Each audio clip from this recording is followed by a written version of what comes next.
তবে কি আর কখনোই সাকিব আল হাসানের দেশে ফেরা হবে না?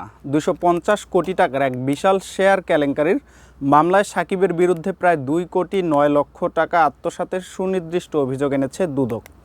এখানেই শেষ নয়, দুদকের পক্ষ থেকে জানানো হয়েছে সাকিবের বিরুদ্ধে যুক্তরাষ্ট্র ও দুবাই সহ বিভিন্ন দেশে অর্থ পাচার এবং অবৈধ সম্পদ অর্জনের একটি গভীর অনুসন্ধান বর্তমানে চলমান রয়েছে।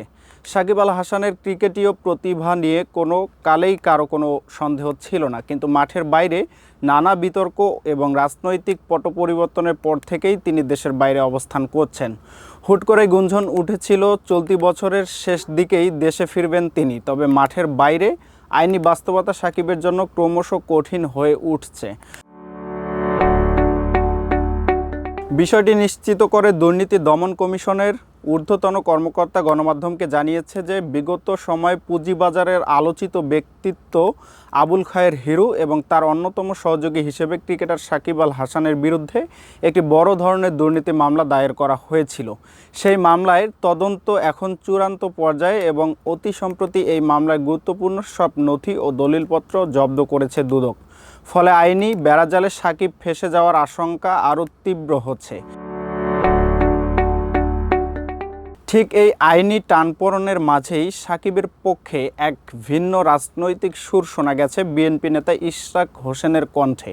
মাশরাফি বিন মুর্তজা এবং সাকিব আল হাসানের মতো তারকা ক্রিকেটারদের প্রতি বরাবরের মতোই কিছুটা সহমর্মিতা প্রকাশ করে আসছেন ইশরাক।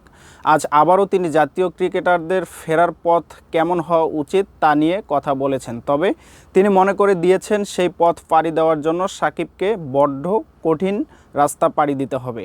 এদিকে বাংলাদেশ ক্রিকেট বোর্ডের আসন্ন নির্বাচন নিয়ে ক্রিকেট পাড়া যখন নানামুখী সমীকরণ চলছে, তখন বিসিবি সভাপতি পদে বা কোনো দায়িত্বশীল পদে আসার সম্ভাবনা পুরোপুরি উড়িয়ে দিয়েছেন ইশরাক হোসেন। বর্তমান জাতীয় সংসদ এবং নিজের মন্ত্রণালয়ের কাজে ব্যস্ততার অজুহাত দেখিয়ে তিনি স্পষ্ট ভাষায় জানিয়ে দিয়েছেন বিসিবি নির্বাচনে অংশ নেওয়ার বিন্দুমাত্র সুযোগ নেই তার। তিনি মনে করেন বিসিবির মতো সংস্থায় এমন ব্যক্তিত্বদের আসা উচিত যারা ক্যাপাবল হওয়ার পাশাপাশি ক্রিকেট বোর্ডকে দেওয়ার মতো পর্যাপ্ত সময় এবং শ্রমের মূল্যায়ন করতে পারবে।